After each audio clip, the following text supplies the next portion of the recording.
I stopped being afraid and pretending. I didn't realize how much pretending I was doing through my day, or even with friends. I couldn't do me because I was just so worried that my ADHD was going to interrupt somebody. I was so exhausted too. I was so tired. From the Understood Podcast Network, this is How'd You Get That Job? A podcast that explores the unique and often unexpected career paths of people with learning and thinking differences. My name is Eleni Matteo, and I'm a user researcher here at Understood. That means I spend a lot of time thinking about how we find jobs we love that reflect how we learn and who we are. I'll be your host. Aideé Chavez Frescas knows how to go viral. We work together here at Understood, where she creates content as the senior social media manager. She has ADHD, and she manages her own team, who she encourages to be themselves at work. Since Understood is an organization that works to shape the world for people with learning and thinking differences, we're very understanding and open here about neurodiversity, which is not the usual working environment, as we've heard on the show again and again. Aideé and I talk more about this and how it's changed how we work. Welcome, Aideé, to the Understood Podcast Studio. Two Understood employees in the Understood Podcast room. That sound is so professional. Thank you for inviting me. I'm so excited to be here. I'm so excited that you are here and we are chatting. One part of your story that I think is really interesting is, social media is a big part of your life, both in your day job and then also outside of work. Yeah. So I thought that we can start just maybe with a quick description of what you do at Understood, and then also how you apply some of your skills outside of work too. I'm a senior social media manager here at Understood, and I didn't become a social media manager by accident. It has always been easy for me. I'm always an early adopter. So I started with social media, and I didn't really understand, because social media like 10 years ago is not what it is today. So I didn't really understand that it could be a job. I just knew that it made me happy and I wanted to do something with this. And when you do something every day, it makes you happy, you become really good at it. And it becomes part of your nature almost. I joke about it all the time and I say, I can make you viral if you want to be viral. It sounds cocky, but it's not cocky because I just know the formula so well. I can do it for brands and for people. What were the skills that you learned in your personal life that you then applied to your work? I remember the first time that I had a brand reaching out to me for me to do their socials. And I didn't know I could charge. So I was like, okay, yeah, I do it. Of course.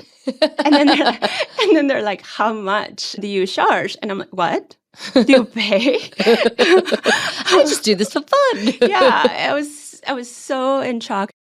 And then from that, I started getting more clients, and I had clients. I had great success with the brands. And so I was able to start charging a little bit more money. It was an easy transition. It was never something that I questioned. It was one day I just woke up and I was like, okay, I'm quitting my job. This is what I'm doing now. That's super cool. I actually didn't know that. There's a couple things I want to follow up on. First of all, you said social media has changed a lot in the last 10 years. And it seems to be a pretty fast-paced industry to work in. I'm curious how you feel it might be related to how your brain works and why that might be suited to you, and how this felt so natural and easy for you. No, it is definitely related. I can write a strategy for socials today and I wake up tomorrow and the whole strategy goes to trash because social media changed completely and I cannot do anything about it. It's just how it is. And I love that. I love that about it because I'm always learning and I'm always doing something else. It's never boring for me. Every day there's something new and that gets me going. So if I wasn't doing this, right, I know my ADHD, it would just paralyze itself, basically. I would be in this place where I would not be able to take action because that's how my ADHD works. That's how she goes, or he or it, whatever it is. It goes to that place of not taking action and overthinking everything. So because my job is already moving so fast, I have to take action so fast. I cannot think about it. I cannot sit down and take a whole week to make a decision. So it's constantly knowing and trusting your gut and then going after that. Yeah, it's like a positive cycle. Yeah. You haven't actually said what you're known for on Instagram or on TikTok. Yeah. So for my Instagram, I transitioned to just like lifestyle. And then I now do me. It's like something that I will post for my parents to see now for Instagram. And then for TikTok, I started the account just sharing about my experience as a Mexican person in America, in New York. And so that's how I started. And then I transitioned to talking about ADHD. It's also like interesting because I didn't transition also to speak about ADHD by accident. It was also what the audience wanted to hear from me. I'm very good about doing something and realizing what somebody wants out of it. And then that's what I give because I don't have to do the other stuff. I can open another channel and do that in the other channels. But yeah, I immediately knew the first time I shared something about ADHD, it was like viral, the next one, viral, the next one, viral, the next one. Like, it was like one thing after another one. And I was like, okay, this is it. This is what people want to hear from me. So then what is it like working in a field that's so personal to you? Yeah, I don't know the difference between personal and work. So like the value, like we speak about this all the time here in the organization, like what values do you have in the organization? And like my values are the same value. Like my personal values are the same values that I have in the organization. I don't know the difference between the two. And so like when I come here, I bring my full self and I really cannot separate the two. When I try to do that, it's just, I'm not happy. Yeah. And so I have to make sure that I stay strong on the things that I do in my personal life. If I'm like a kind human outside, I have to be extra kind here. All of it has to match. But then I imagine that Understood is a pretty unique place to work in terms of openness about ADHD. So how does this version now, the authentic version of yourself that you bring to work, how does that differ from the past and working in other organizations? Yeah, this is the first time I have ever told my job that I have ADHD. And actually, before that video that I posted on TikTok, I had never told them, even my friends. Oh, wow. Yeah, I was so worried about that video. I was so nervous before posting. I didn't want anybody to know. I also was worried that my family was going to see it and like offend somebody for whatever reason. I don't know. My ADHD has always been like me, myself, and I, and my ADHD like together. I didn't used to share anything. I know that because I shared that I have ADHD with the org, yeah, I can be myself finally. Like I can have the giggles for no real reason because my ADHD have like a splash of energy inside me. I'm just so happy.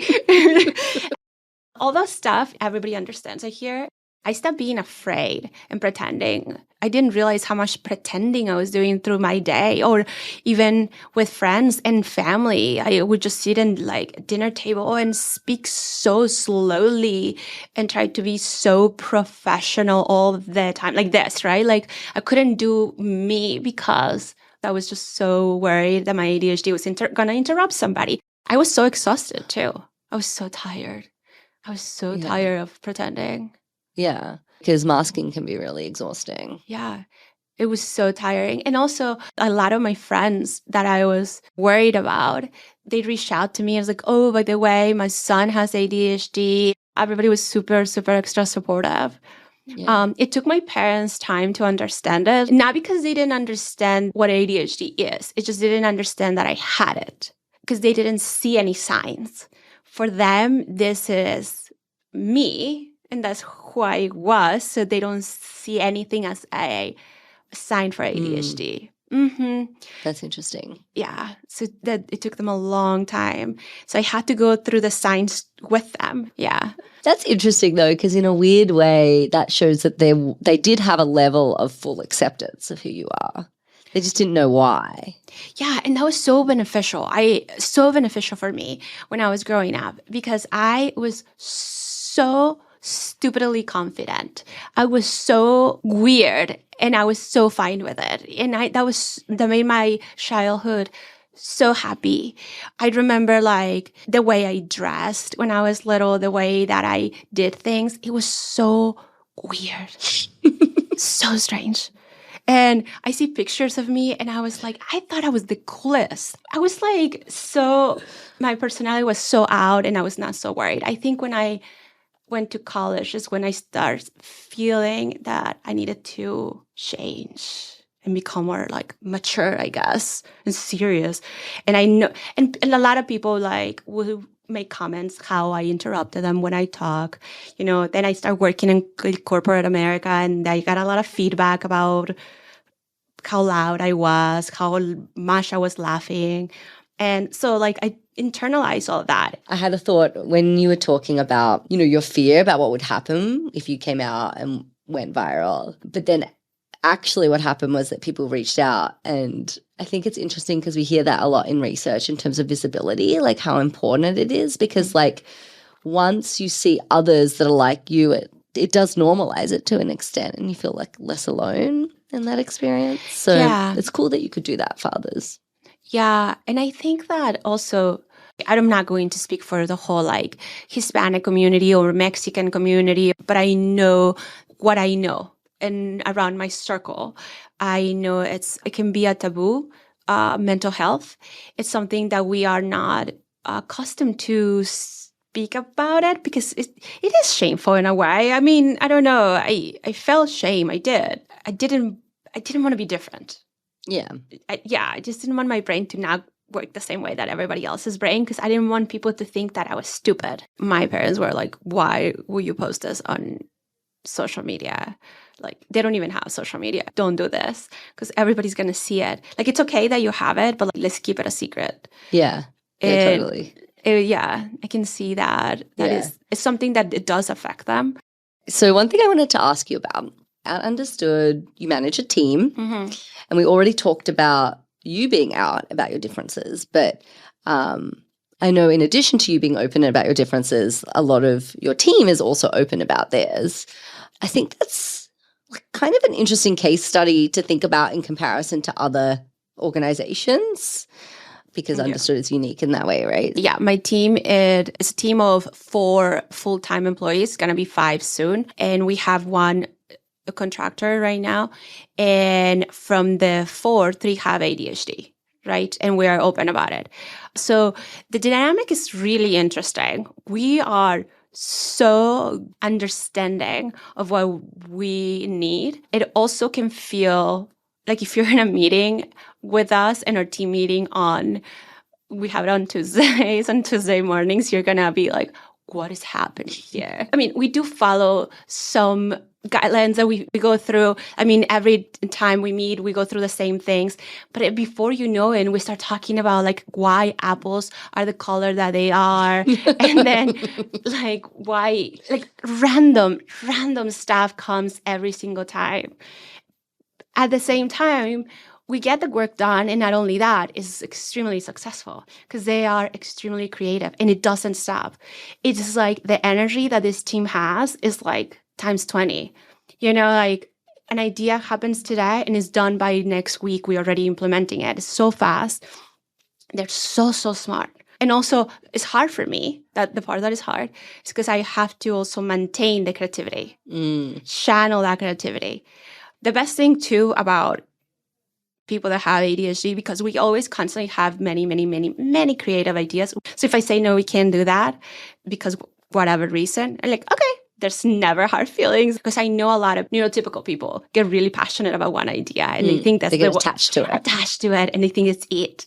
But because we are like used to losing them all the time, because your brain goes so fast. So one day you have one idea, and then like the next day, oh, what was I thinking? That was a great idea. Oh, I forgot. Okay, it's okay. Like you move on really quickly. It's like not a big deal. We're used to it. Do you feel like you have learnt more about yourself and your ADHD through working with others that are also open about it? 100 every time. It's a constant seeing yourself reflected in others and seeing your actions reflected in others is so good because your awareness grows. Do you want to talk a little bit about what works for you at work and how you've kind of come up with coping strategies or tools or whatever it may be I learned how to cope with my ADHD without realizing I was coping with my ADHD. And so for the longest time, because I'm Mexican, I thought I was code switching. I just was like, oh, at home I can be really loud. At work I can be really loud. I didn't really realize it was ADHD. But for me to be successful was always notes, I guess. I take lots of notes. I'm so organized to the point that is crazy. Like, you look at my Google Drive and it's like chef's kiss, like it's so pretty, so organized. Help me. But I have to. Otherwise, I would not know how to find things. I have to be that extreme. And I'm constantly looking for ways of improving the process that we have at work. I'm always looking for ways of the team spending less time at work. Not that I don't want them to work, is like just efficiencies. Efficiencies, yeah. I had these conversations with a team member and he said I spend 3 days creating this spreadsheet every month. And I'm like, what? 3 days? You're so creative. This is a spreadsheet. No, we're not doing this anymore. I need you to be bringing ideas and sharing those ideas. This is not where your time should be spent. And so we switch right away. And now it takes 45 minutes. Wow. Little things like that. I'm always looking for that kind of ways of improving the progress. It's part of problem solving. We definitely had an episode where someone talked about spending a lot of time in their day job actually trying to figure out ways to not do the mundane things that didn't work for their brain. It was partly oh my God, this is so boring. I physically can't sit here and do this. How do I make this more efficient in order for me and the person after me to not have to do this boring thing, Yeah, that's exactly it. You start making mistakes because it's boring. Your brain is tired. Your brain doesn't care. Exactly. Especially when it's the same thing over and over and over again. So yeah, I love that. I love that about my brain. Yeah, it's so cool. Well, thank you so much for having this conversation with me. It was very fun. Thank you so much. This is great. You've been listening to How'd You Get That Job from the Understood Podcast Network. This show is for you, so we want to make sure you're getting what you need. Email us at thatjob@understood.org with your thoughts about the show. Or maybe you'd like to tell us how you got that job. We'd love to hear from you. If you want to learn more about the topics we covered today, check out the show notes for this episode. We include more resources as well as links to anything we mentioned in the episode. Also, one of our goals at Understood is to help change the workplace so everyone can thrive. Check out what we're up to at u.org/workplace. That's the letter u.org/workplace. Understood.org is a resource dedicated to help people who learn and think differently discover their potential and thrive. Learn more at understood.org/mission.